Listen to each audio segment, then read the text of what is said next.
നമുക്ക് വിധിച്ചത് നമ്മളിലേക്ക് തന്നെ ഉള്ളതാണ്. നമുക്ക് വിധിക്കാത്തതൊന്നും നമ്മളിലേക്ക് എത്തുകയില്ല.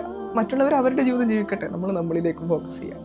എനിക്ക് എന്താണെന്നറിയില്ല, എനിക്കിങ്ങനെ ഓരോരോ വിഷയം വരുമ്പോൾ എനിക്കിങ്ങനെ അസൂയ തോന്നും. മനുഷ്യൻ അങ്ങനെയൊക്കെയാണ് ഉള്ളത്, മനുഷ്യന് അസൂയൊക്കെ തോന്നും. അപ്പോൾ എന്താ ചെയ്യുക? ഇങ്ങനെ എനിക്ക് ഒരാളോട് അസൂയ ഒന്നും എന്താ ചെയ്യുന്നത്? ഞാൻ പറയൂ, കുറച്ചുങ്ങളെ പണിയൊക്കെ നിർത്തി വെച്ചിട്ട് ഒരു 10 മിനിറ്റ് അവർക്ക് വേണ്ടിയിട്ട് മനസ്സറിഞ്ഞുകൊണ്ട് പ്രാർത്ഥിച്ചാൽ മതി. അവർക്ക് വേണ്ടിയിട്ടാണ് പ്രാർത്ഥിക്കുക. എന്താണോ നമുക്ക് അസൂയ തോന്നിയിട്ടുള്ളത് അതൊക്കെ മാറ്റി വെച്ചിട്ട് ഇവർക്ക് വേണ്ടിയിട്ടാണ് പ്രാർത്ഥിക്കുക. ഇത് കുറച്ച് കാലം ചെയ്താൽ മതി, താനെ നിങ്ങൾ അസൂയ കുറഞ്ഞാലും. ഇനി അസൂയ കുറഞ്ഞില്ല എന്നുണ്ടെങ്കിലും പ്രാർത്ഥിക്കണമല്ലോ എന്ന് ആലോചിച്ചിട്ട് മടിച്ചിട്ട് അസൂയപ്പെടാൻ മനസ്സെന്ത് ചെയ്യും?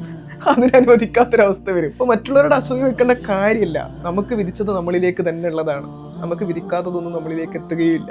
മറ്റുള്ളവർ അവരുടെ ജീവിതം ജീവിക്കട്ടെ, നമ്മൾ നമ്മളിലേക്ക് ഫോക്കസ് ചെയ്യാം.